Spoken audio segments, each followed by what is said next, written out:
All right. Good morning, everybody. It is Monday morning, 7:25 a.m. on this Monday, March 25th, 2019. Yes, I am off. No, I'm not waiting to go and get myself ready for work yet. I am off today and tomorrow. So yeah, gonna have plenty of time to do a lot of things, hopefully. One of them, of course, being this live follow up. Yes, I have a live. This is a live follow up to a stream I did yesterday. The live follow up to a stream I did yesterday as well.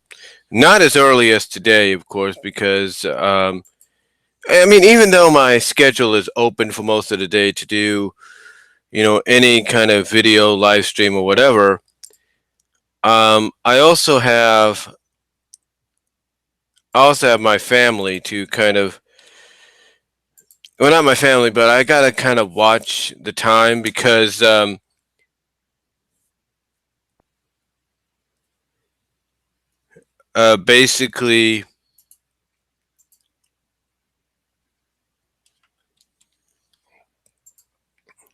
basically, like I said, even though I have most of the day to myself, it's like I want to do some other things, but I want to do a lot of videos, get some of these things out of the way. But also the fact that time can go by fast and it'll be over before you know it.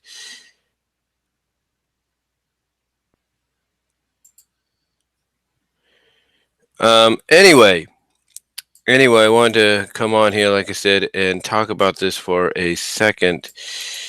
To do this follow up, I should say, on on a topic, like I said, that I talked about yesterday, and it was called the Sparity debate. Sparity, of course, being short for Spike and Rarity.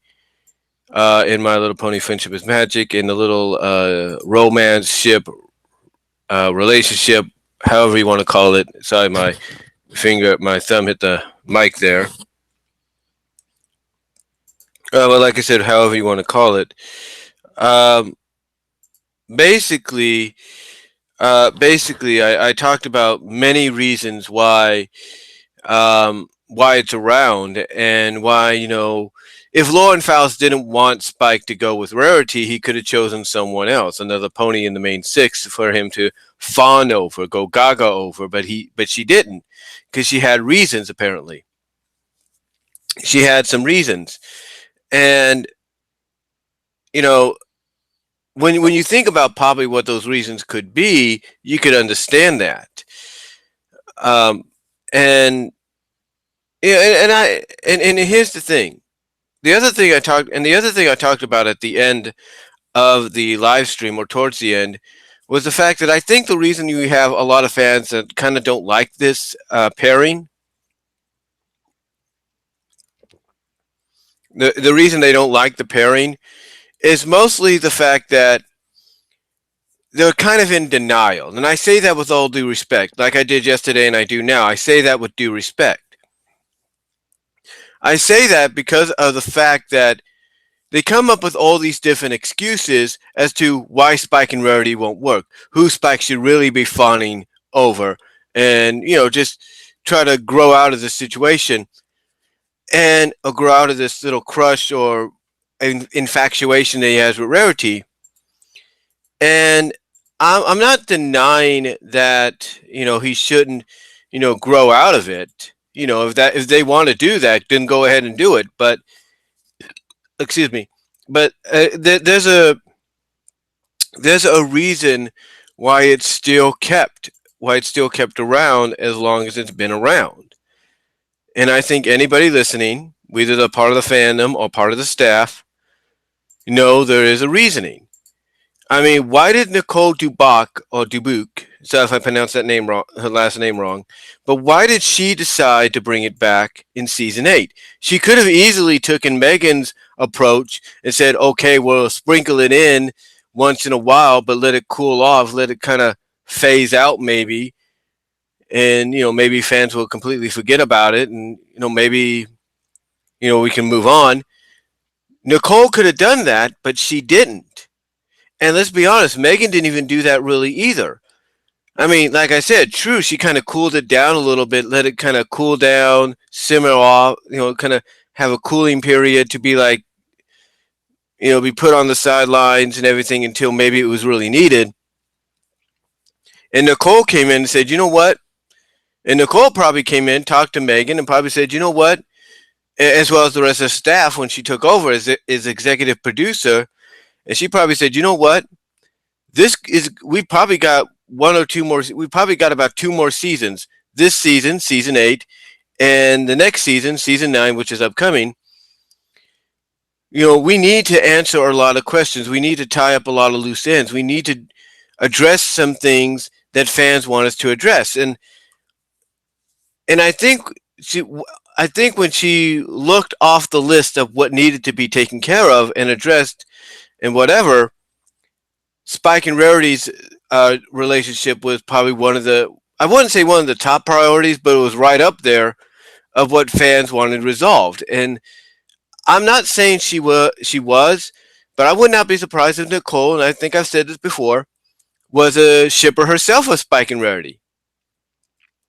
Because it's got that old school kind of vibe to it of, you want to see the underdog win, or in this case, the underdragon. No offense, you want to see them win. You want to see them succeed, and you kind of have Spike in that role because a lot of fans would think Spike has no chance whatsoever to be with Rarity. No chance. He's an underdog in the situation. But guess what? Guess what? They find a way to give him an opportunity. Give him that opportunity.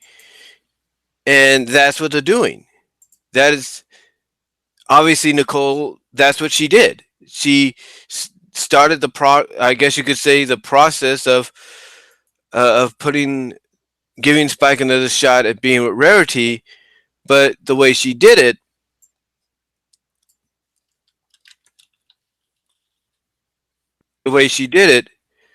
was basically, excuse me there, the way she did it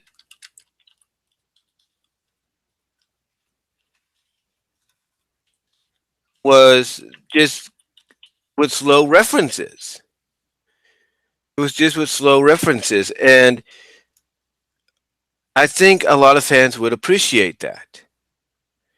I mean, yeah. I mean, I get where, let's say, Misanthropony and Golden Fox and all of them come from when they were talking about best gift ever and being like, and even the Millenniumist Theater were getting at when they said, okay, Hasbro, I thought we were over this. I can understand where they're coming from because, you think something's gone away and it's not going to be brought up again, but yet here we go. But like I said, yet here we go. And, you're kind of getting that in a sense with Spike and Rarity here, or Sparity in season 8. You kind of got that sense as well as in Best Gift Ever.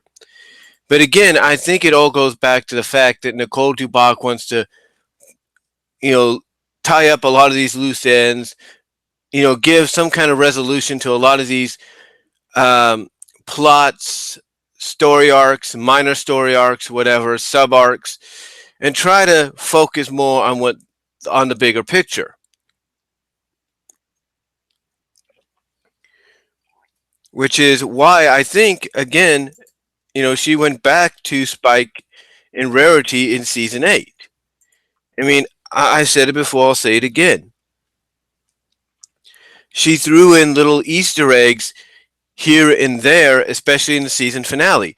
Who's the one that helped Spike in the season 8 finale? Who's the one that helped Spike kind of get that note or that letter from Celestia out of his gut? Kind of help him from choking. Prevent him from choking to death, if you will. It was Rarity. They could have chose Dash, they could have chose Starlight, but they chose Rarity. And then again, they had some moments with them standing side by side, kind of, while they were in Tartarus. So again, I think Nicole Duboc or Dubuque knew what she was doing, knows what she's doing, and realizes that there is a majority of fans out there that want to see Spike and Rarity together in some capacity. They want to see this closeness that they have become even more so before the show is out. But the reason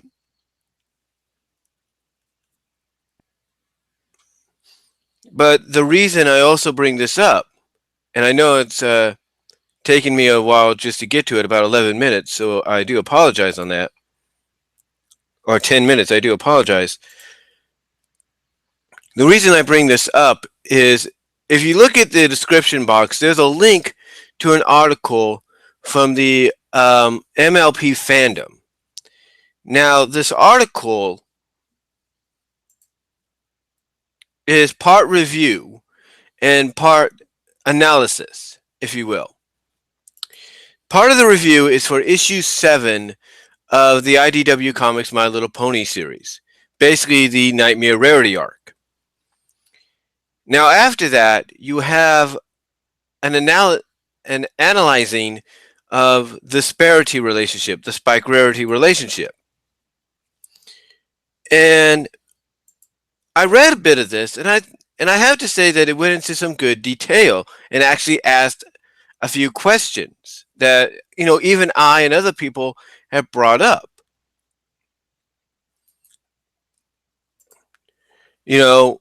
Like, like the age of dragons. Like, how do we know? We don't really know the real age of Spike or anything. So, for all we know, Spike and Rarity could be more close in age than we thought of, if you catch my drift. But this is what they say. This was done by Dragon Theology on May 3rd, 2013. I know it's almost 6 years old, but it still kind of stands to this day. Here's what the article says, and you can click on it and read it at your own pace if you want to. But here's what the article says. Hold on for a sec.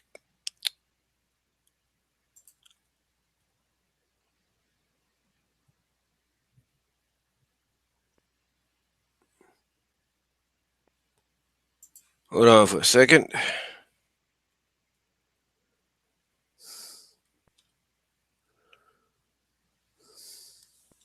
Trying to get something going here. All right. I'm just trying to share this live feed with a lot of members on some of the Facebook groups. But here's what Dragon Theology says, and I quote. The first thing they say is this. Once again, well, they say something at the beginning, which is enough. They've had it with these feels on the series. Basically, they're talking about the comic doing something that the show does at times, and that's bring out the feels. But here's what they say afterwards, and I quote. Once again, the IDW comics got early released thanks to iTunes. Those who want to wait can wait, but since I read it, I feel as if I should discuss the comic and something else. The title should say it all. And what the title says is, these feels, does comic canonize Sparity? And that's a good question, because let's be honest. Okay? Let's be honest. Anybody that's read a comic book that's based on the same properties in the same franchise and features the same characters as, let's say, the animated equivalent of it does, or its animated counterpart does, most times that comic will take on a life of its own and probably go in directions and tell stories that you would think would be proper enough to be made into episodes for the series, but they also include themes that may go over the heads of some of the intended audience, even more so than some of the themes do, you know, already.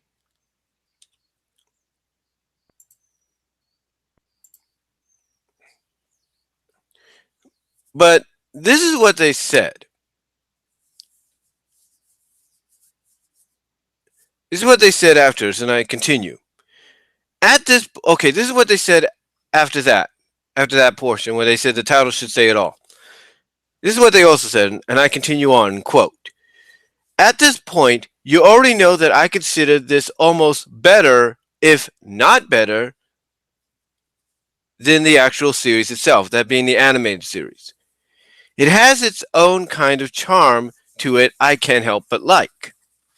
It has good characterization, makes me like things I generally wouldn't to a point, I wouldn't to a point, and well, had freaking Chrysalis. He continues on. But other than that, it has really good stories that I could see working in the show. Now, again, this has spoilers written all over it. So if you want to avoid all that, then go. That he's basically telling the people that's reading this article that he did back on May 3rd, 2013, if they don't want to be spoiled, to kind of leave the article. Now, he's doing an early review of issue 7. Now, one of the things he points out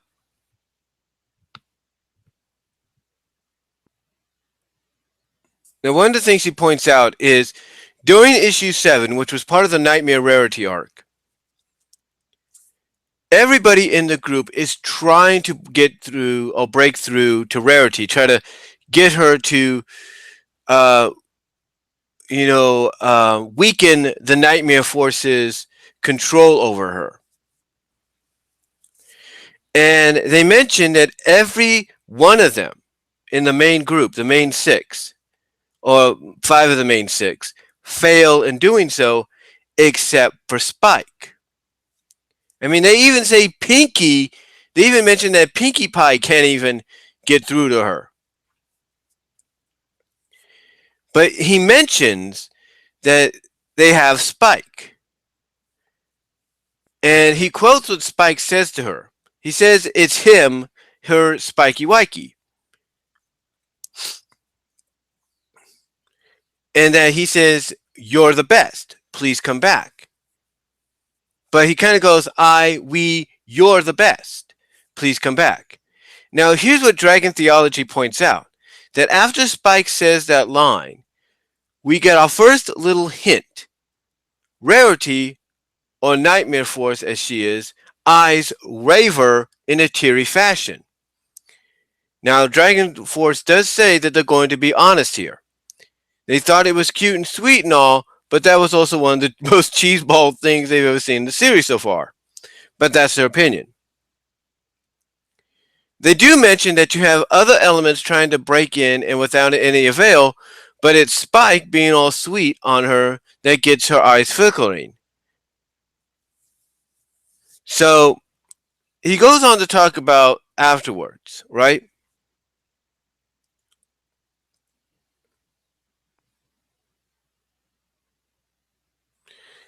He goes on to also bring up one of the moments in the comic where the Nightmare Force is trying to manipulate him over to their side because he's the last remaining character.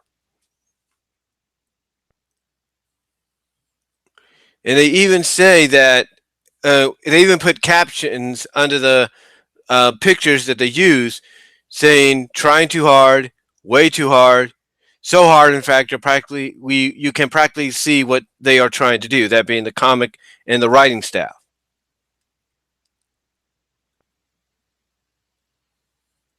Because they bring up that scene where the Nightmare Force is trying to manipulate him by showing him this fantasy or this dream that he can have as a reality if he does something that he doesn't want to do.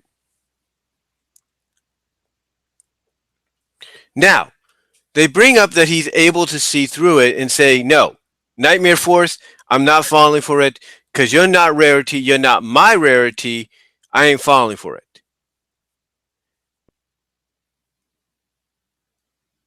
Now, he does bring up the fact that not only was it a ruse by Nightmare to try to sway him into abandoning his friends, that being Spike, because because of plot no jitsu, whatever, or whatever that means, I should say. He mentions that the Nightmare Force knows how to reach your desires as well. But then this is what he brings up when it comes to Sparity, Spike and Rarity. He says, there is one final thing that kind of seals the Sparity push, where Spike tries to say the L word, not the C word, not the one where they were falling, but the actual declaration. So, yeah,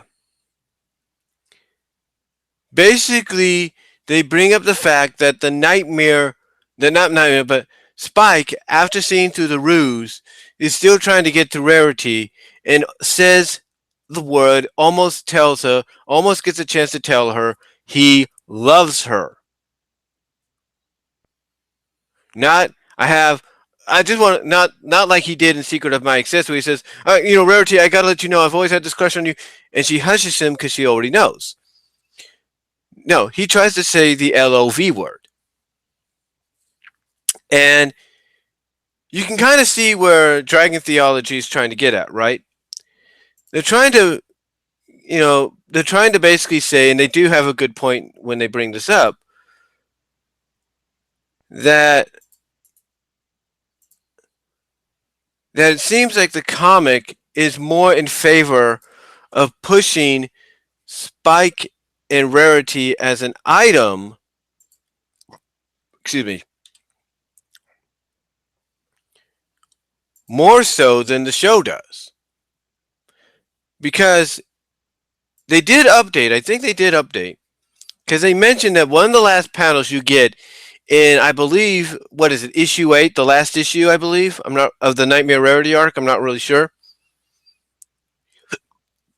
Excuse me. But they mentioned that there is a panel, and in that last panel, and I've even shown it, Spike is next to Rarity, as well as they're next to the friends, but instead of Rarity having like her sister next to her, she has Spike next to her with her arm around his shoulder and a little heart emoji above them.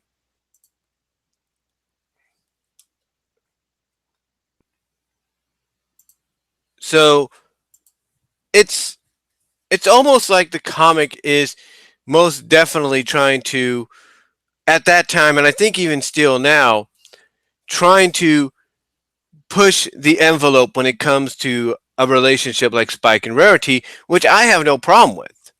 I really don't, because we can already see perhaps that the people in charge, the creative staff on the animated series, like Nicole Dubac or Dubac or Nicole or whatever the last name is, Josh Haber, and many others are like, you know what, this is the last season, or these are the last two seasons, season 8 and season 9. Let's just go and see what we can do, possibly with some things that fans want to have resolution to, fans want to have an answer to, and Spike and Rarity, Sparity is one of those, I think, topics that they are tackling within this last season. Now, he does mention, because he kind of has this, like I said, split into two parts. He has this split up into two parts. So this is what he says about Sparity. He asks, will it or can it happen? And this is what he says about that part of his article. Because like I said, it's split up into two parts. The first part is the review of issue 7. The second part is asking about Sparity. Will it or can it happen? And this is what he says about it, and I quote, about asking will it or can it happen? That being Spike, Rarity, Sparity. Here's what he mentions. Well, here's what he talks about. And I quote Dragon Theology on this. This is what he says. And I quote, and I know I say that a lot, but I quote. So is it going to happen? Is it even possible? Or is it even there? Well, in my humblest opinion, this being Dragon Theology, there is something there. Even in the show, there seems to be something there that's slightly above a mild crush.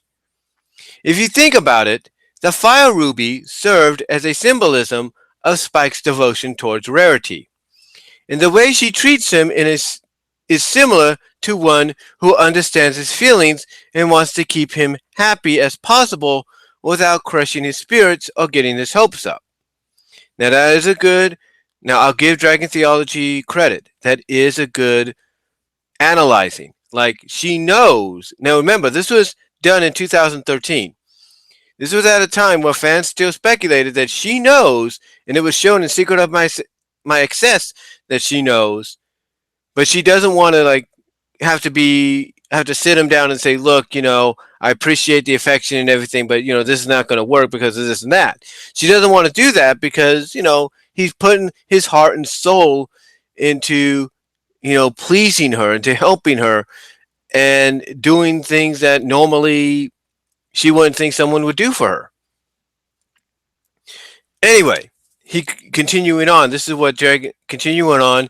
Here's what Dragon Theology also says, and I quote: "Or maybe I have shipping goggles on too tight. I don't know. I can be crazy sometimes." Dragon Theology said that. Continuing on, he says, and I quote: "But there are some things I understand that might get in the way. One being age. We really don't know how old either of them are. I mean, we have assumptions, and what Lauren, that being Lauren Faust, wanted his age to be, that being Spike." Okay, let me reread that. Let me reread that. Let me reread that, and I quote Dragon Theology. "But there are some things I understand that might get in the way. One being age. We don't really know how old either of them are. I mean, we have assumptions, and what Lauren wanted his age to be, that being Lauren Faust, wanted his age, Spike's age, to be. But at the same time, things have also been changed, mentally wise. I see him in preteen, teen area, or now young adult. However, seeing how he's a dragon and all, he most likely won't be full grown by the time Rarity bites the dust. In other words, what he's looking at from analyzing it is from what a lot of people project Twilight to be in the future, he's projecting for Spike. In other words, be almost immortal to the fact that he would outlive Rarity. But there's more. But there's more to go. And I quote: "So that's also a factor, the whole age thing, to take in. So that's also a factor to take in." Okay, let me reread that, okay? However, seeing, and I quote Dragon Theology, however, seeing how he's a dragon and all, he most likely won't be full grown by the time Rarity bites the dust.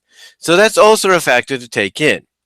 However, as characters, they seem to be really getting close, especially during mid season 2 and early season 3. And now you can basically put in portions of season 5, portions of season 4, maybe a bit of season 6, not really. Definitely season 8 with Break Up, Break Down, and Molt Down. And like I said, the little bits you had in the season 8 finale. And of course, Best Gift Ever. And if you want to count it, Rarity's Biggest Fan.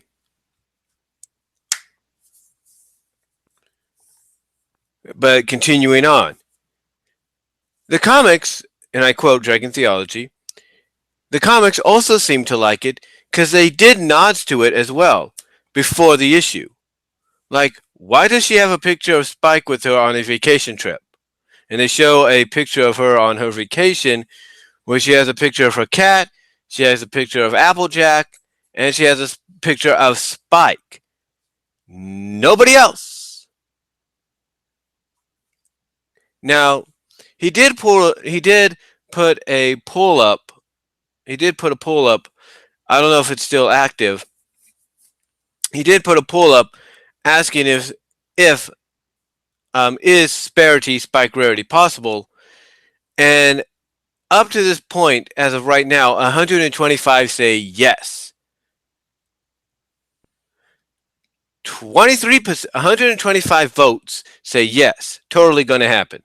25%, 23 votes say probably, but won't show in the show, that being the series. 27 say doubt it, but anything's possible. And then 13 say no, not in a million years. And that's out of 188 people that voted. As for me, I'm going to add to it and say 126.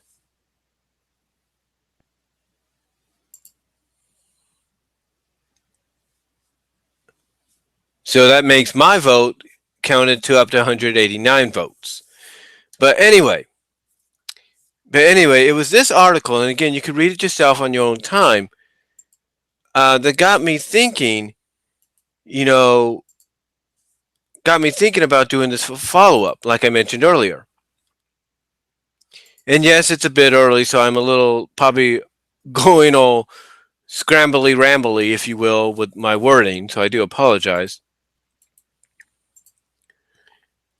But the point is, when you have the comics come out and basically do this, basically push for Sparity to happen in a sense, even if they're still doing it to this day,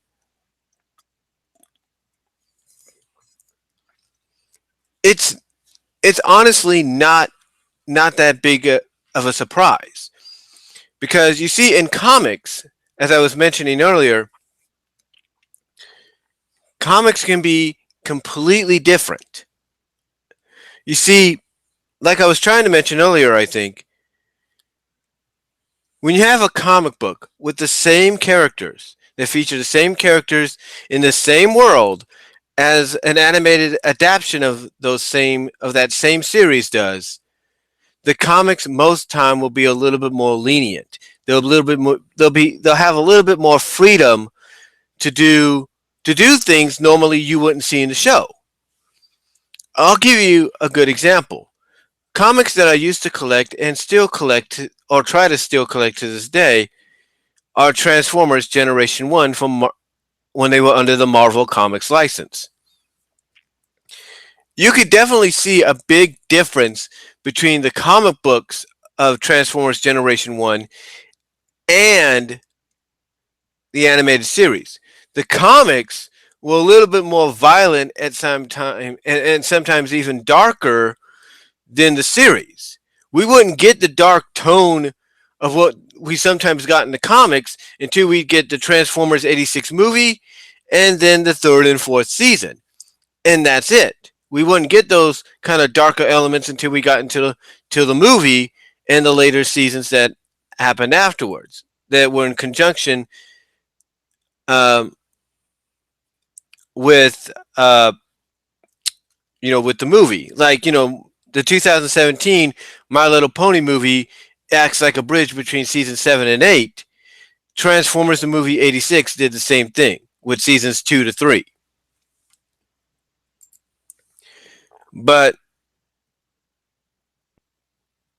here's the thing about that, okay?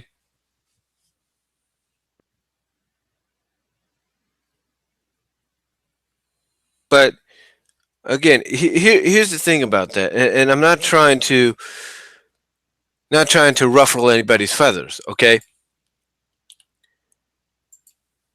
But like I said, when it comes to a comic book adaptation of the same property that you see in animated form, the comic book is going to be a lot more free to do certain things that the show could do if it wanted to, but won't.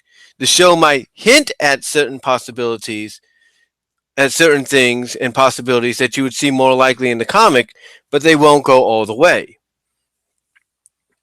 And that's why I said when you take a look at Transformers Generation 1, that's exactly what they did. The comics were a lot more darker and more violent in tone than what you had uh, with the animated series, and that's the truth. Even later on, even later on after the animated series kind of ended after season 4. They still continued on. The comics still continued on, even into spin-offs. And when they continued on, they got to be a little bit more freer in what they did.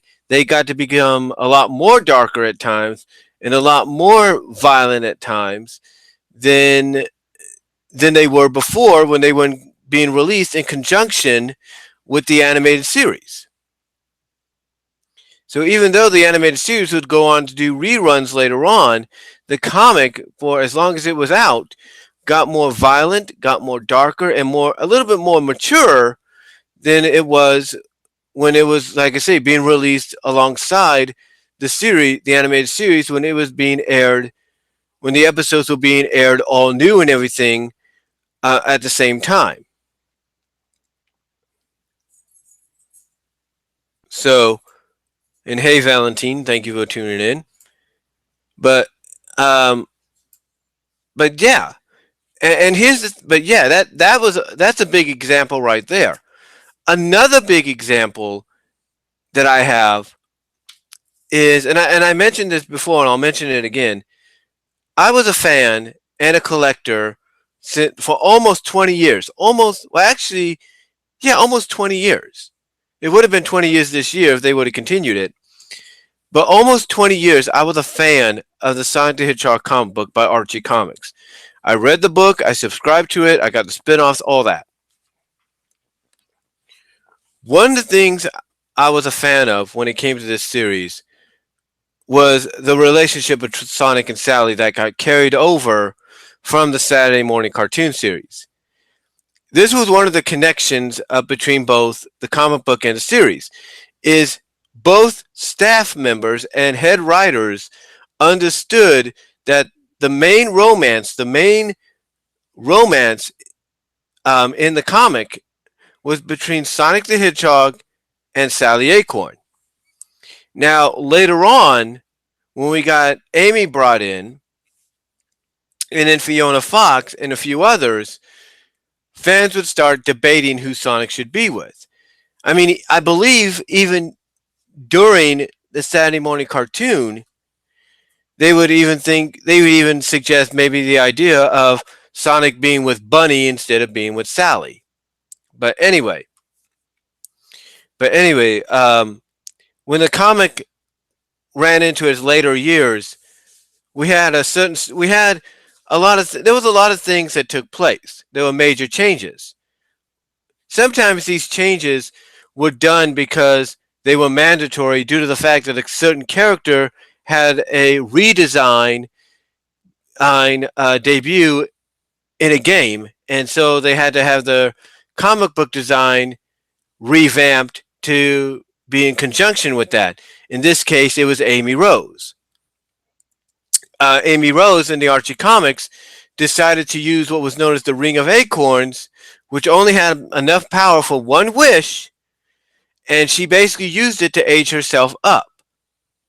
Now, the excuse that she came up with was she wanted to go on freedom fighter trips. She wanted to go on missions with the freedom fighters, but she was too small and young to do it.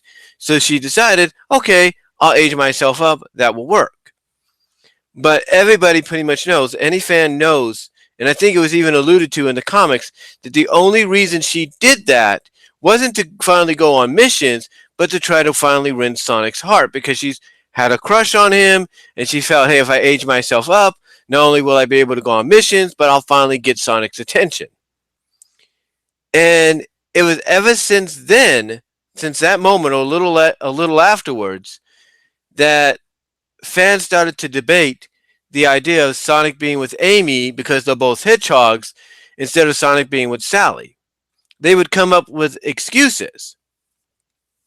They would come up with excuse after excuse after excuse for Sonic to be with someone like Amy, someone like Fiona Fox, or some character else, even Bunny Rabbit for a time in the comics, instead of being with Sally because of the way at times Sally would be written to act around Sonic or treat Sonic or whatever. So, like I said yesterday, towards the end, when fans would do that, even though they would know that the comic has a history and the writers involved would have a history as well of bringing Sonic and Sally back together, but doing it in their own unique ways.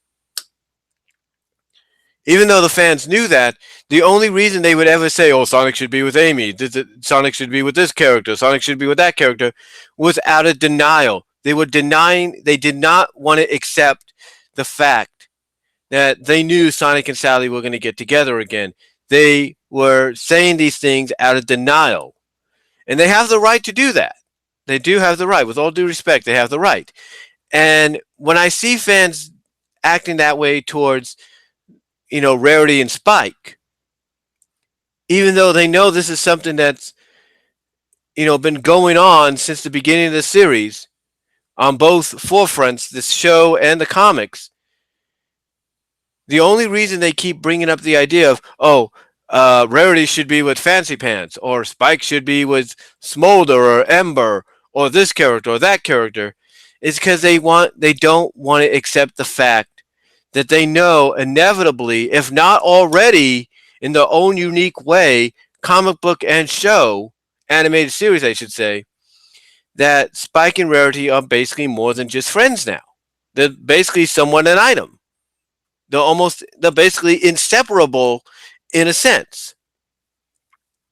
And they don't want to accept that. They don't want to be like, oh, we'll accept it and all that. No, they don't want to accept it at all. And and again, I understand exactly what look. I understand, okay?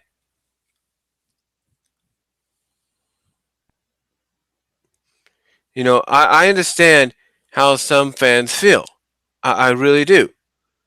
You know, are there things, are there, sorry about that, but are there some things that I'm a fan of, that I'm not a fan of that happened? Oh, absolutely. Absolutely. There are things that I am not a fan of, but they happen, and I have to be like, okay, I get it. You know, I may not like it, excuse me there. I may not like it, but I understand that there's a reason that they are happening. You know, again, I may not like it, but I understand there's a reason for happening. Um, so again, when you look at Spike and Rarity, guys, and you hear people denying what they're saying, denying the fact that, they don't think it should happen, it's going to happen, all because of this reason and that reason. When they start saying that, again, it's because, and I say this with all due respect because they have a right to their opinion, but they're saying that because they're in denial. They don't want to see this happen. They don't want to see it become a reality. But here's the thing. This is where the comic books come in, because the comic books, like I mentioned earlier, are a lot more freelanced. You can do a lot more in comic books than you could do with the other media that has adapted that property. You know, for like with Sonic, they could go in the direction even after the show was done. After Sonic Saturday M was done and over with, they still continued the comic books. They still expanded on the adventures of these characters, and they went even further than the show could ever imagine. And some of the themes and stuff they came up with was a lot more mature than what you would have seen in the show. And they would,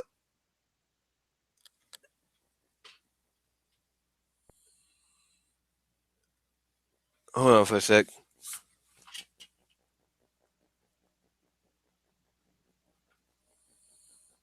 That's just a wrong number. But anyway, they went a lot further than anybody would have expected, and they tackled a lot more mature themes and had more mature scenarios than the show could ever have. And everybody is saying the same thing now about the IDW My Little Pony comics. They see a similarity. They see that the comics are tackling issues that are a lot more mature, if not more adult wise, than what the show does. Because the comics are a lot more free to do so.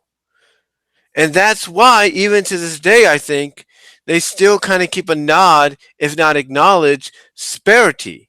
Just like Dragon Theology, Dragon Theology said, you know, it seems they're more in favor back then and probably even now to support Spike and Rarity um, than they've ever been before. Than they've ever. Oh, then I think anybody expect. What I'm trying to say is, let me get some coffee here for a second. I'm trying to focus again. I got distracted by that phone call. But anyway, you know, the comics are able to get away with this. They're able to do a lot more. Which is why, like I was trying to say, as Dragon Theology said in the article, they seem to be more in favor back then and even now of Sparity being somewhat official, if not totally official. I mean, okay, let me put it to you like this. Let me put it to you like this. One of the recent story arcs they did was about Luna and her nightmare knights, or her knights, her chosen knights, that she took into battle with her or something. And from what I understand, and from what I've seen with the panels that were shown as previews and part of reviews, you can definitely tell that the staff has a lot more freedom on the comic than the staff does on the show. So to me, it's almost like it's inevitable that if, let's say, the comics decide one day, okay, let's make Spike and Rarity an official couple, let's make them boyfriend and girlfriend, and they get the thumbs up to do so, guess what? It's going to happen. Or if they get the thumbs up to say, okay, if you feel that's a good idea to try, go ahead and do it. Go ahead. If they get the okay to at least test it out, guess what? It's going to happen. Same thing with the animated series. If they got the okay to test it out and see what happens. The thing is, no matter how you look at it, either way, it's going to happen. Either way. And like I said, I know not a lot of people want to hear that. They don't want to hear that possibly becoming reality, Spike and Rarity. But you know what? Let's take a look at it this way, guys. Let's take a look at it this way.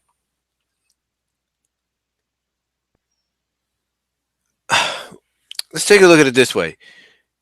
The show's been almost going on for a decade. The Sparity ship has been going somewhat strong, or was going somewhat strong for the first 5.5 seasons. When we got to the second half of season 5, it kind of cooled off. We got to season 6, we got a moment here and there, but not really. Season 7 looked like it was totally ignored. Become season 8, you have a new executive producer, some new members to the writing staff that obviously know what the fans, or hear what the fans have said, take that feedback and say, okay, what can we do to give them what they want as a thank you? What do? They decide to make Sparity. They decide again, like I said earlier, one of the things they would do is bring Sparity back to the forefront, and that's what they did. Like I've mentioned, Miss Anthropony, Map may not like it. Golden Fox may not like it. Not everybody in the Riff Cafe or the Brony analysis community may like it.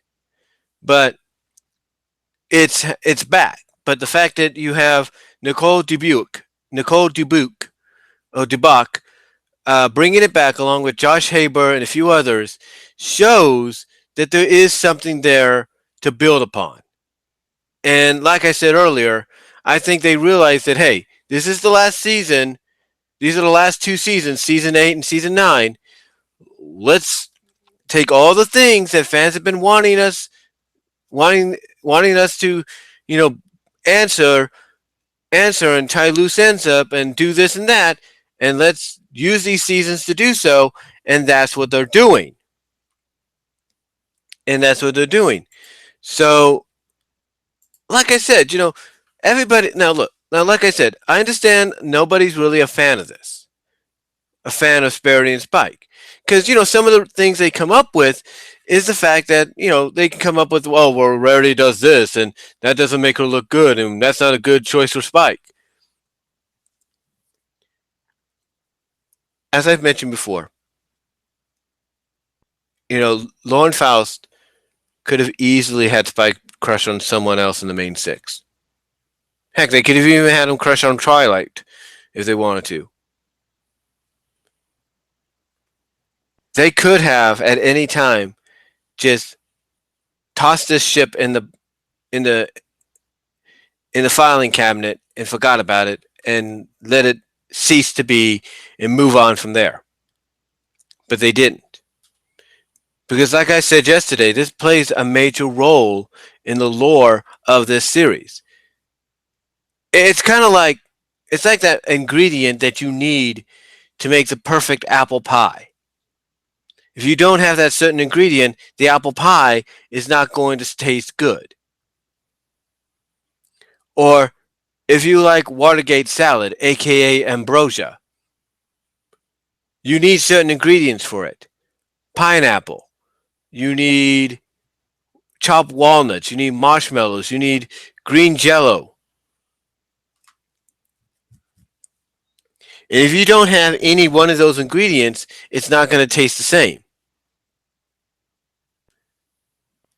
When you take a look at Sparity, the Spike Rarity relationship, whether it's the comic books that seem to be more of seems to show more favoritism and making it official, or it's the show that's sort of teasing that and maybe doing it in this upcoming season, you got to remember that this is the ingredient that's needed.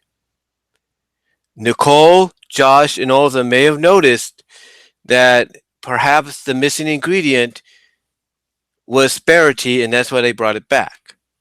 Did they have to do it? No, they didn't, but they did it. And it's to me when I look at the fact that even if I look at it like this, even if we don't get something fully official in the series, in the animated series, before this year's out, even with the spin-off, or even with the one of the holiday specials that comes afterwards, if we don't get something before then, before, I'll put it this way, if we don't get something before this year's out, with the season done, series done, with the season done, and then the series completed, completed thanks to this animated holiday special that will come afterwards. If we don't have something somewhat along the lines that officializes or semi-officializes Spike and Rarity as being together, I look at the fact that if the comics continue on as their own deal, then the comics will probably definitely more likely make Spike and Rarity official more so than the show. And I think everybody listening knows that. But those are just my thoughts on it, guys. Those are just my thoughts.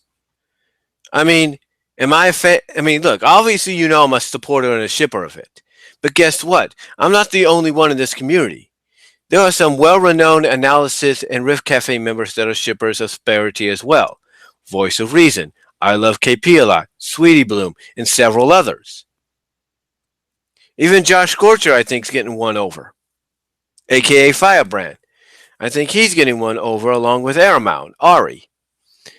So, however you look at it, you got to realize that whether you agree with them introducing it in the first place or even bringing it back like they did, you have to understand that, like I said, it's like that missing ingredient in a very delicious recipe.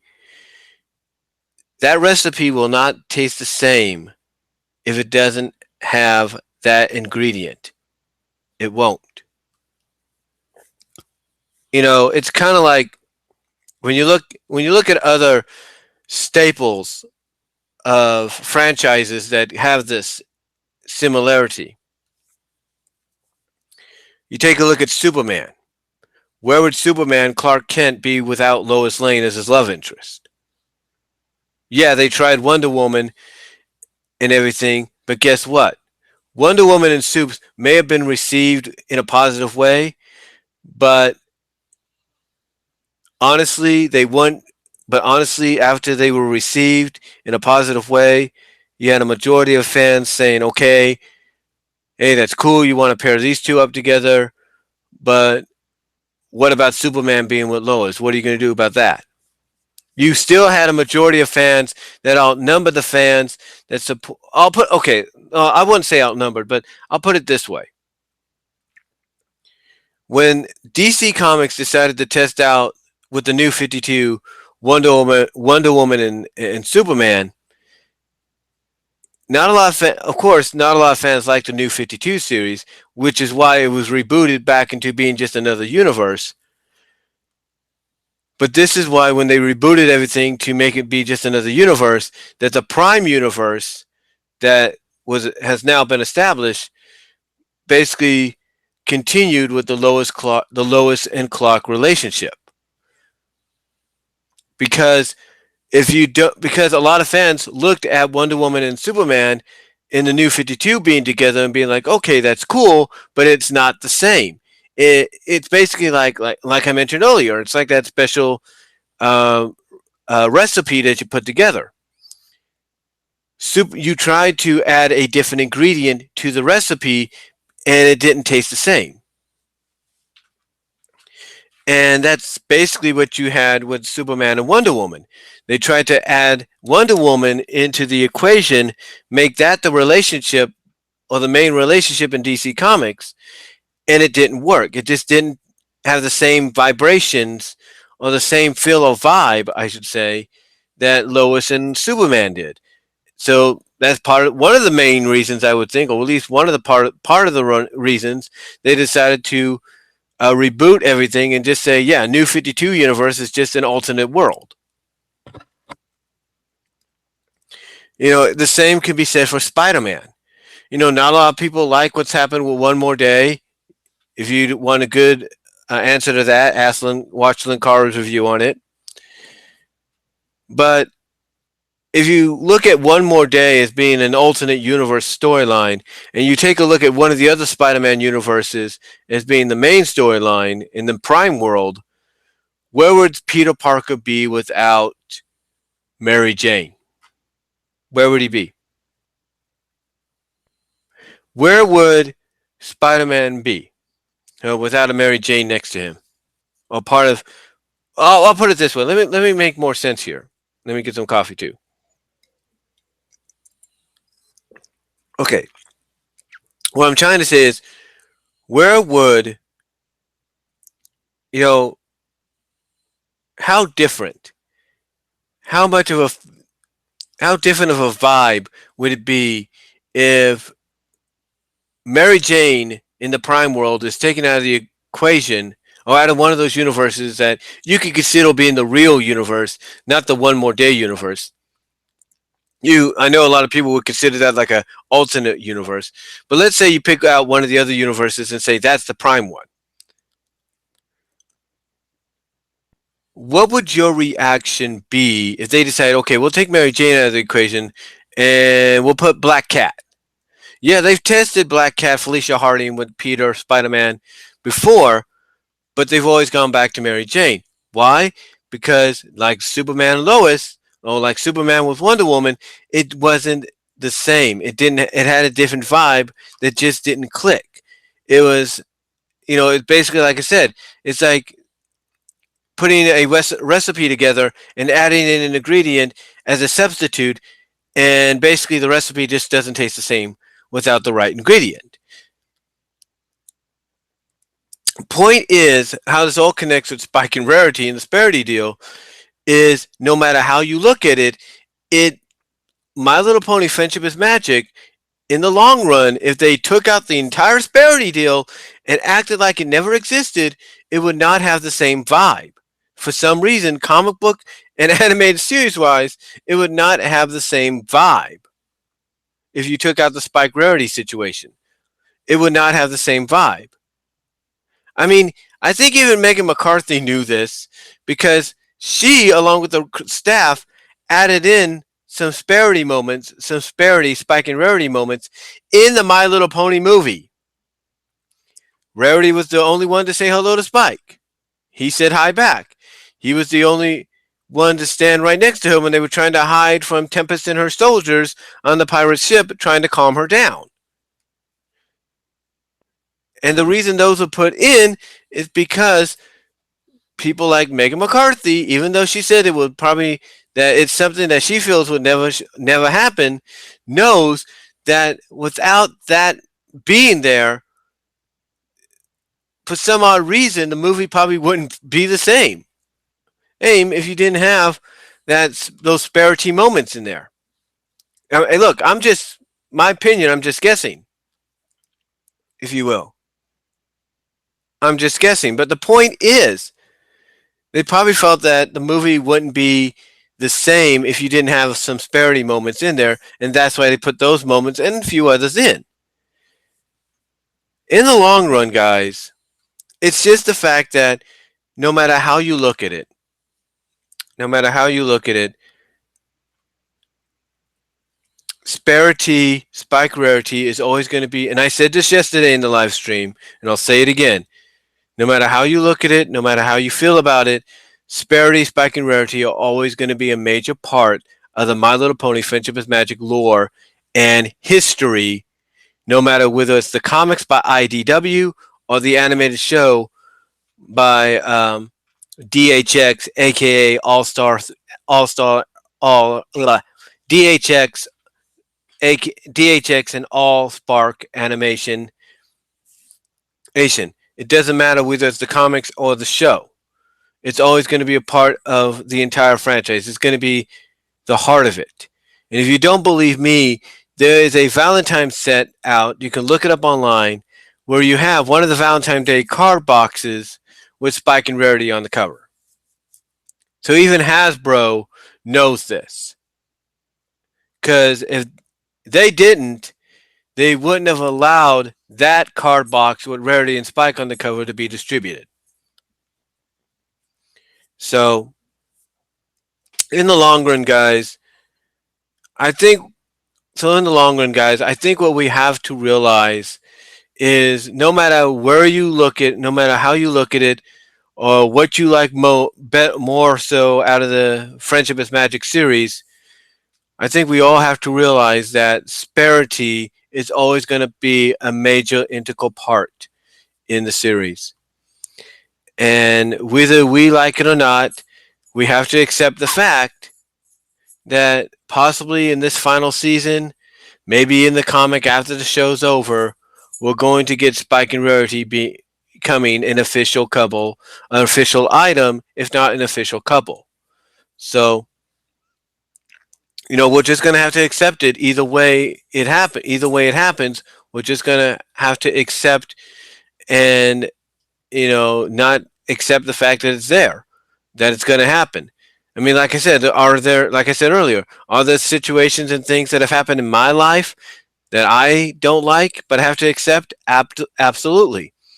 Are there things that happen on television, on shows that I like watching and enjoying that I don't like seeing occur, but I have to accept the fact that accept as happening? Absolutely. But in the end, but that's just the way things are. And when you look at Sparity, Spike and Rarity, whether, like I said, whether you read the comics more so than watching the series, or you do both, you watch the series and you read the comics. Either way, you're going to probably see Sparity become an official item. Basically, you're going to see Spike and Rarity become official. However it happens, it happens. So, but anyway, guys, that's all I'm going to say for this morning follow up live stream audio only video on Sparity, Spike and Rarity, that is. Let me know what you guys think down below. Thank you to those that tuned in live. And let me know what you guys think down below in the comment sections, post video or post live stream. And I will talk to you all later, guys. So till next time, God bless. Take care. There might be more live streams coming later. Just tune in. Just be prepared to tune in for those. So till next time, guys. God bless. Take care. Have a good rest of your morning. I'm out. Peace.